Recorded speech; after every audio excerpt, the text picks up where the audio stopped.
Ainda falando de progressão de regime, gente, quando eu estiver fazendo a minha peça para o regime aberto, eu devo repetir isso, tá? Eu vou repetir isso se necessário, quantas vezes forem necessárias. Eu devo repetir que nessa peça o preso deve demonstrar documentalmente a existência de uma possibilidade de ocupação lícita no mundo exterior, tá? Então o artigo 114 vai determinar: somente poderá ingressar no regime aberto o condenado que 1. Estiver trabalhando ou comprovar a possibilidade de fazê-lo imediatamente. Pessoal, uma coisa que eu queria deixar bastante claro para vocês: essa possibilidade de trabalho, ela deve ser real.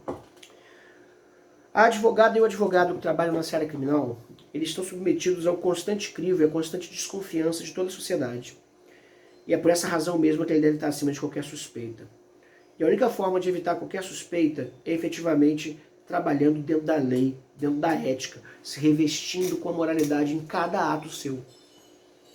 No seu trabalho, você não vai juntar nunca uma declaração falsa. Você tem que juntar declarações verdadeiras. É necessário que a família se esforce, que as redes sociais daquele preso, não só as redes sociais da internet, mas as conexões sociais mesmo, né, que o mundo empresarial chama de networking, mas a gente pode chamar de as pessoas que nós amamos, as pessoas que nos amam, devem ser ativadas, devem ser acionadas para obter efetivamente esse posto de trabalho. Sabe por quê? Porque se ficar patente que aquele documento é falso, né, e isso vai aparecer se de fato for, o que acontece? O advogado se descredibiliza perante o juízo, o preso se descredibiliza perante o juízo e o próximo pedido dele tem uma tendência maior de ser negado. E efetivamente, nada de bom pode vir de uma mentira. Se você não puder dizer a verdade, fique em silêncio. Eu acho que esse é o melhor proceder na advocacia e, na verdade, o melhor proceder na vida. Se me é permitido dar esse tipo de conselho a vocês, que já estão tão perto de se tornarem profissionais, a atuar como colegas de profissão.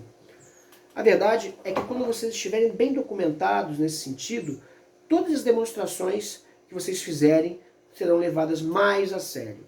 E aí eu também quero levar uma outra coisa em consideração. Pessoal, sabendo que a maior parte dos benefícios da execução penal devem e precisam de uma comprovação de endereço, que precisam de uma demonstração de capacidade laboral, que precisam de uma demonstração de bom comportamento. Não percam tempo em juntar esses documentos. Lá na fase da investigação criminal, quando você estiver lá na fase da investigação criminal, já se habilite a juntar as qualificações profissionais do investigado, já se habilite a juntar o endereço, o emprego, porque isso também ataca o pressuposto do periculum libertatis, que vai ensejar o decreto da prisão preventiva. Isso tem a ver com prisão temporária que precisa ser evitada, isso tem a ver com a possibilidade de responder o processo de liberdade, isso tem a ver com os benefícios da execução penal. Então não espera para fazer essa prova, faz essa prova na primeira oportunidade, para não ficar parecendo que você está ali invocando casuisticamente aqueles documentos que foram fabricados para aquela ocasião. É preciso que você tenha juntado esse documento lá no início, depois você rejunta ele, junta ele de novo. Mostra o novo, mostra o avanço, mostra o aprimoramento. Todo o processo é uma narrativa. Levem em consideração isso.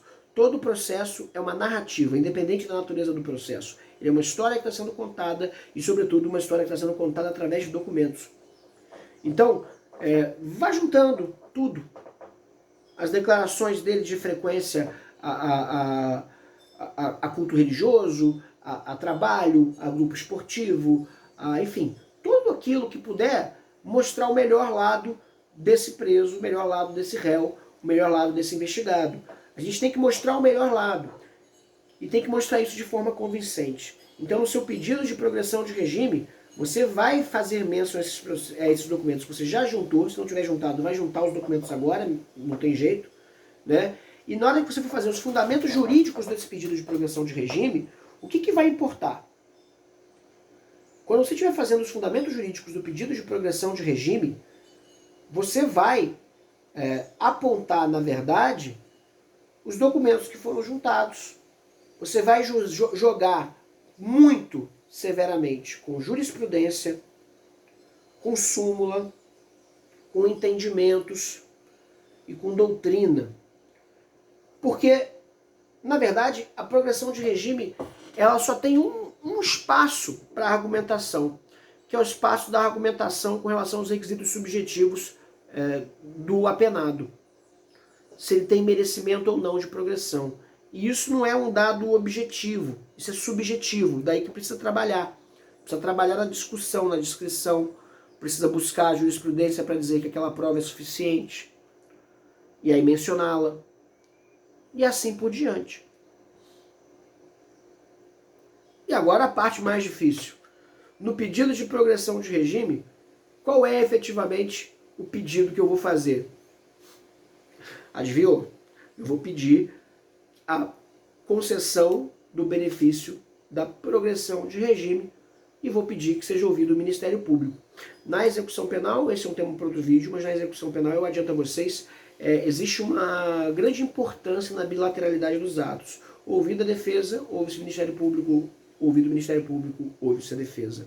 Então, se você está fazendo o pedido, se é a defesa que está fazendo o pedido de progressão de regime, aqui não é mais defesa, né, mas na verdade a assistência do acusado, né, do condenado, se é o advogado dele que está fazendo o pedido de progressão de regime, se é o defensor público que está fazendo o pedido de progressão de regime, ouve-se necessariamente o promotor. Mas e o promotor? Pode pedir progressão de regime? Bom, gente, se ele é o fiscal da lei e se na verdade a progressão de regime não é somente um direito e um benefício, mas um imperativo legal, eu entendo que sim, que o promotor de justiça pode e deve pedir a progressão de regime constatados os requisitos, embora na prática essa não seja efetivamente o foco principal da atuação do Ministério Público na execução penal, certo?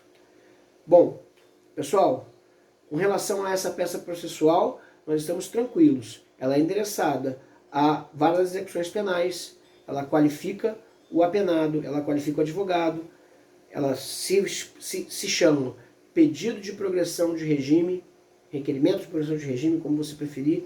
Ela vai trazer nos fundamentos fáticos a demonstração do alcance do requisito temporal ou requisito objetivo e a demonstração do alcance do requisito subjetivo ou o requisito meritocrático.